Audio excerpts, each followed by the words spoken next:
샬롬 샬롬 샬롬 샬롬. 하나님 사랑합니다. 여러분 주 안에서 사랑합니다. 시편 2편 말씀이죠. 네, 1절에서 12절 말씀합니다. 어찌하여 이방 나라들이 분노하며 민족들이 헛된 일을 꾸미는가. 세상의 군원들이 나서며 관원들이 서로 꾀하며 야훼와 그의 기름 부음 받은 자를 대적하며 우리가 그들의 맨 것을 끊고 그의 결박을 벗어버리자 하는도다. 하늘에 계신 이가 웃으시며 주께서 그들을 비웃으시리로다. 그때 분을 바라며 진노하사 그들을 놀라게 하여 이르시기를 내가 나의 왕을 내 거룩한 산 시온에 세웠다 하시리로다. 내가 야훼 명령을 전하노라. 야훼께서 내게 이르시되 너는 내 아들이다. 오늘 내가 너를 낳았도다. 내게 구하라. 내가 이방 나라를 내 유업으로 주리니 내 소유가 땅끝에 이르리라. 네가 철창으로 그들을 깨뜨리며 질그릇같이 부수리라 하시도다. 그런즉 군왕들아 너희는 지혜를 얻으며 세상의 재판관들아 너희는 교훈을 받을지어다. 야훼를 경외함으로 섬기고 떨며 즐거워할지어다. 그의 아들에게 입맞추라. 그렇지 아니하면 진노하심으로 너희가 길에서 망하리니 그의 진노가 급하시니라. 야훼께 피하는 모든 사람은 다 복이 있도다. 이렇게 말씀하고 있어요. 예, 시편 강의를 시작하면서 엄청난 흥분을 느꼈는데 이제 2편째 준비하는데 정말 놀라운 은혜를 받습니다. 시편은 우리에게 하나님께 반응하는 감각을 열어줍니다. 눈에 보이는 세상만 보지 않고 하나님과 하나님의 나라를 보게 해주죠. 시편을 쓴 사람들은 참으로 하나님을 믿는 자였고 하나님을 아는 자였고 하나님과 친밀한 사람들이었습니다. 그래서 시편을 읽으면 하늘이 보이고 하나님의 음성이 들립니다. 하나님의 숨결을 느낍니다. 사도 바울이 고린도후서 12장 2절에서 4절에 셋째 하늘에 올라갔었다 이렇게 간증하죠. 시편 2편을 읽고 또 읽으면서 정말 그런 체험을 하는 것 같습니다. 저는 어려서부터 하나님이 살아계시다고 믿었지만 솔직히 하나님보다 세상이 더 커 보이기도 했죠. 우리 모두가 아마 그럴 것입니다. 세상은 너무 크고 강한데 교회는 작고 초라합니다.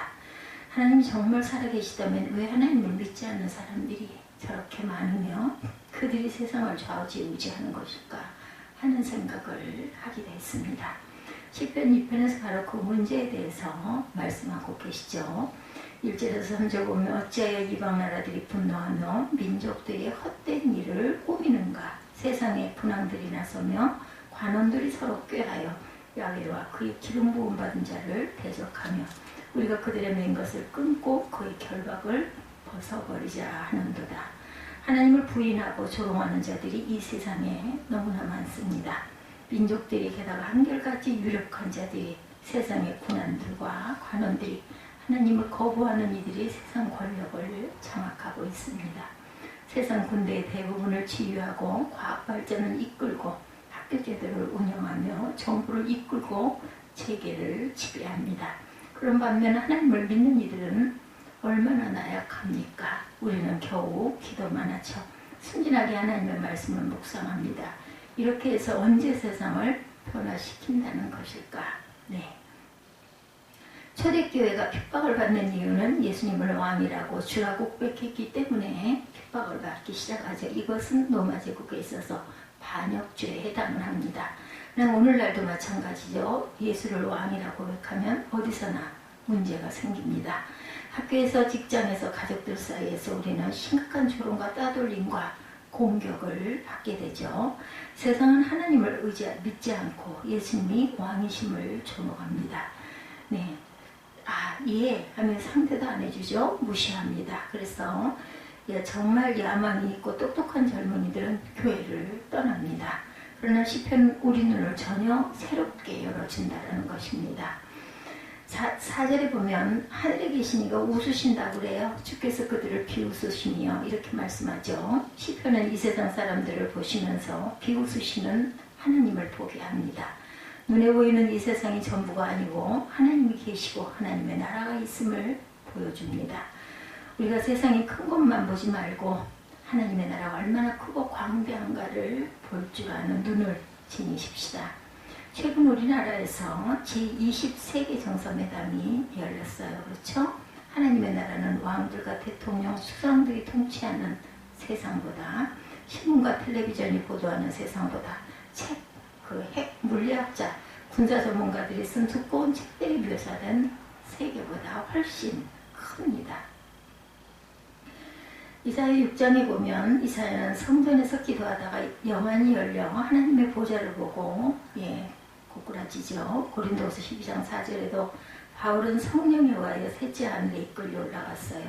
정말 표현할 수 없는 말을 들었으니 사람이 가히 이르지 못할 말이로다. 이렇게 증거합니다. 그들이 무엇을 보았고 들었는지 알 수 없어요. 그러나 분명한 것은 하나님의 나라를 보고 난 후 그들에게 더 이상 세상이 커 보이지도 않고 두렵지도 않았다는 것. 세상은 전적으로 크기나 숫자를 경쟁하는 곳입니다. 힘과 돈과 숫자만이 진리입니다. 이러한 세상에서 우리가 믿음을 지키려면 시편 기자처럼 세상만 보는 자가 아니라 하나님의 나라를 보는 영안이 열려야 합니다. 히브리서 12장 1절에 이러므로 우리에게 구름같이 둘러싼 허다한 증인들이 있으니 모든 무거운 것과 우리에게 쉬운 죄를 벗어버리고 인내로 우리 앞에 당한 경주를 하며. 근데 참 이상한 일은 숫자를 과시하고 힘을 자랑하는 세상에 대항하여 하나님의 영광을 드러내면서 스핑크스보다 더 큰 신상을 세우든지 앙코르와트보다 더 신비한 신전을 세우시든지 해야 하지 않겠느냐는 거죠. 그러나 하나님께서는 우리 가운데 늘 볼 수 있는 평범한 사람을 세우신다라는 것이에요. 6절 7절에 보면 내가 나의 왕을 내 거룩한 산 시온에 세웠도다. 7절에 너는 내 아들이라 오늘날 내가 너를 낳았도다. 이렇게 말씀합니다. 오늘 본문에 언급한 사람은 다윗 왕을 말하죠. 다윗은 물론 위대한 왕이었습니다. 그러나 하나님께서 그를 택하여 기름 부으실 때 그는 정말 보잘것없는 평범한 목동이었죠. 아버지조차 무시했던 8째 막내. 그렇습니다. 우리는 하나님께서 이렇게 문제를 풀어가시는 것을 이해하기가 어렵습니다.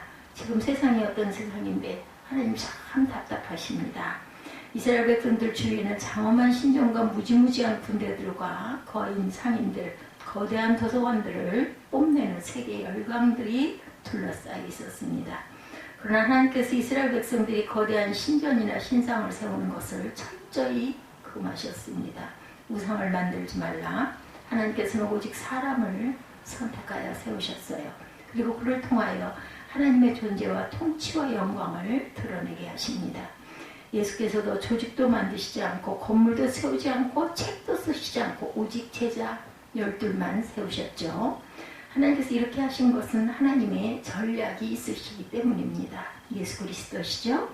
하나님께서는 때가 되어 하나님의 아들이신 예수 그리스도를 통하여 세상을 구원하고 세상을 심판하려 하심을 믿게 하시기 위해서 세상의 세력 앞에 기름 부음 받은 자를 통하여 일하신다는 것을 꾸준하게 보여주고 있습니다. 히브리서 기자는 시편 2편의 말씀이 예수 그리스도에 대한 예언이었다 이렇게 말씀합니다.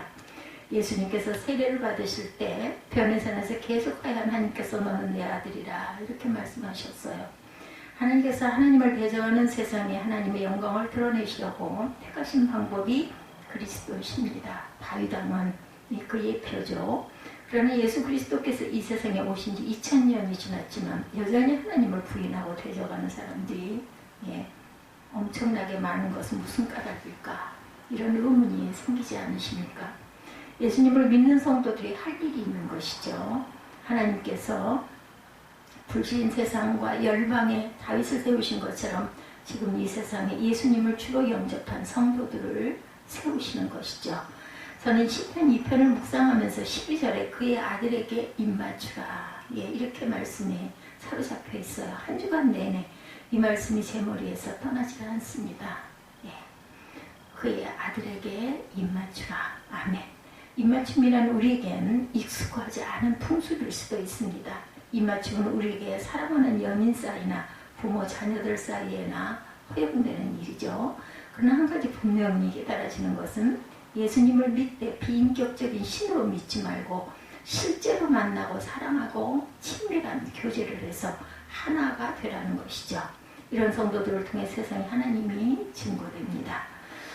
무신론자들은 두 종류가 있어요. 공개적으로 하나님을 무시하고 부정하고 사람들과 하나님의 존재를 믿는다고 하니 삶으로는 전혀 하나님을 믿는 증거가 없는 사람들 믿는다고 하면서도 전혀 그 증거를 보지 않는 사람들.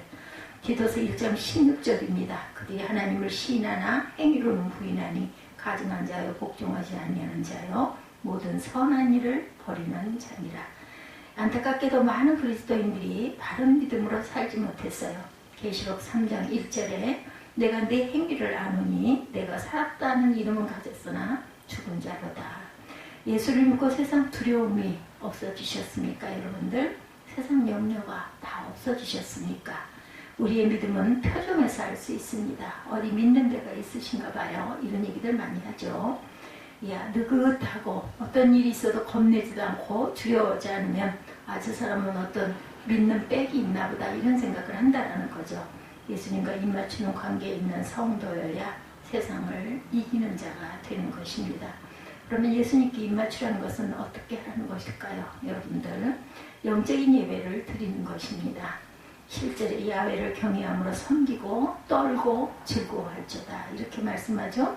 우리의 예배가 단순히 설교를 듣는 집회가 아니라 예수께 입맞추는 시간이 되어야 한다는 거죠. 우리가 예배할 때마다 진정 하나님을 경외하고 찬양하고 기뻐하면 세상을 보는 눈이 달라집니다. 커 보이던 세상은 너무나 작고 작아 보이고 작아 보이던 하나님은 너무나 크게 보인다는 것이죠. 10절에 분향들아 너희는 지혜를 얻으며 세상의 재판관들아 너희는 교훈을 받을지어다 이렇게 말씀하죠. 예수님께 입맞추는 것과 같은 예배는 창녀했던 마리아가 바리새인 시몬의 집에 들어가 예수님 앞에서 눈물로 발을 적시고 머리를 풀어 발을 닦고 엎드려 그의 발에 입맞추었던 것 같은 그러한 예수님께 나아가는 모습을 말씀하죠. 탕자가 아버지를 향해 돌아올 때 기다리고 계시던 아버지는 달려나가 아들을 얼싸안고 거지처럼 되어버린 아들과 입을 맞추었던 것이 예수님께 나아가는 모습입니다. 신하가 왕에게 복종을 다짐할 때 왕의 발에 입을 맞추는 것 같이 예수님께 나아가는 것이죠. 저는 어릴 때 누구도 예배가 예수님께 입맞추는 시간임을 가르쳐준 사람은 아무도 없었어요. 계속 조용히 하라고 이렇게 말을 하죠. 목사가 되고도 예배 순서, 기도자, 성가대, 설교에만 관심이 있었지 하나님을 의식하지 못할 때가 많았습니다. 하나님 감사합니다. 하나님 사랑합니다. 마음에서 우러나는 고백을 우리가 정말로 하고 예배에 임해야 되겠다는 것이죠. 그런 때가 여러분에게 하나님께서 떨며 즐거워하는 마음을 주시는 것입니다. 우리가 수요 기도 때 종교 행사를 어렵게 허락받고 피곤한 몸을 이끌고 가서 드린 예배, 군대에 가면 훈련 중에도 예배가 허락이 되죠. 또 들어가면서 눈물이 나왔던 왜 이런 감격이 며칠 동안 내내 예배만 사모하게 되고 예배의 감격의 문이 열렸더라는 어떤 그 군목에 하셨던 분의 말씀을 제가 잊을 수가 없습니다.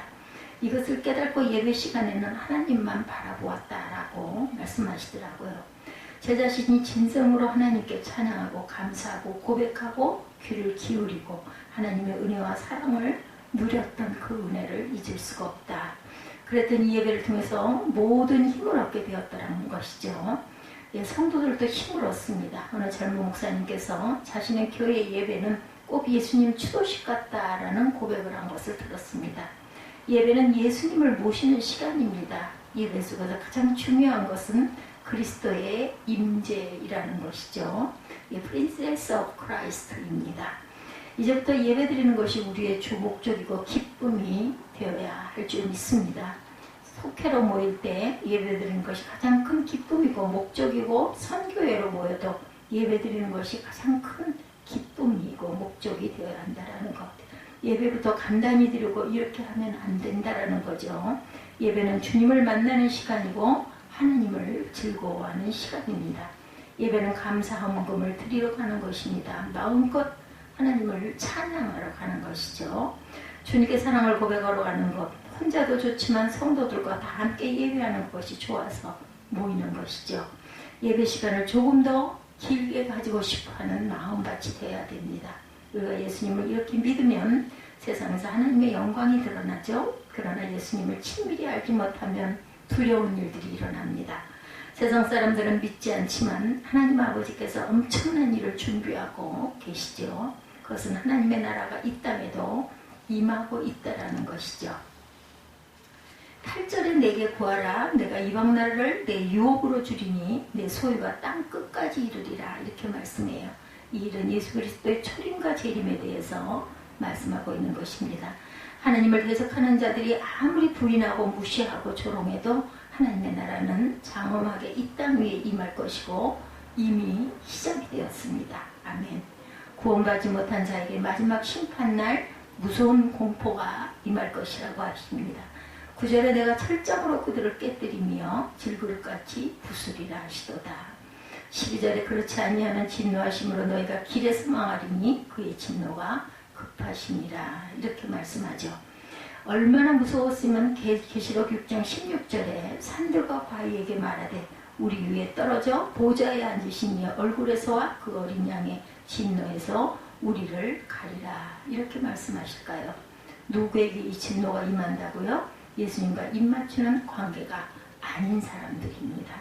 그러므로 12절에 야훼를 의지하는 자는 복이 있도다. 시편 2편의 결론입니다. 예, 성찬은 예수님과 입맞추는 시간이죠, 여러분들. 네, 요한복음 6장에서 예수님께서 오병이어의 기적을 행하셨어요. 그러나 오병이어 기적 이후에 되어진 일은 그리 좋지 않았습니다. 많은 사람들이 미친 듯이 예수님을 찾아 나섰어요. 그런데 예수께서는 한사코 그들을 피해서 숨으시죠. 우리들이 예수님을 그렇게 찾은 것은 예수께서 또 한 번 떡을 만드는 기적을 베풀어 달라는 것이었어요. 그때 예수께서 내가 곧 생명의 떡이다 이렇게 말씀하시죠. 예, 내 살을 먹어라 내 피를 마시라 말씀하셨을 때 우리는 즐거움을 할 거예요. 예, 이게 무슨 말일까, 그죠? 예, 그러자 다들 정신 나간 사람 취급을 하면서 예수님을 떠나버리고 맙니다. 예수께서는 오병이어의 기적을 보고 몰려드는 사람에게 떡을 먹으려 하지 말고 내 살을 먹으라 이렇게 말씀하신 것 여러분들 기억하시죠? 그것은 참 생명이신 예수께서 그 사람 안에 임하심을 말씀하고 있는 것입니다. 요한복음 5장 56절에 내 살을 먹고 내 피를 마시는 자는 내 안에 거하고 나도 그 안에 거하리니.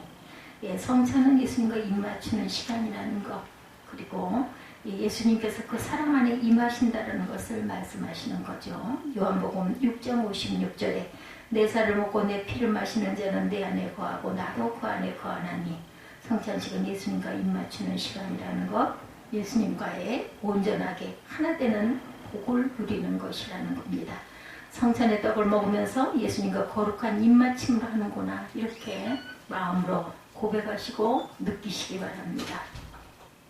주님께서 이렇게 내 안에 거하시는구나 하고 주님의 임재를 확인하시기 바랍니다.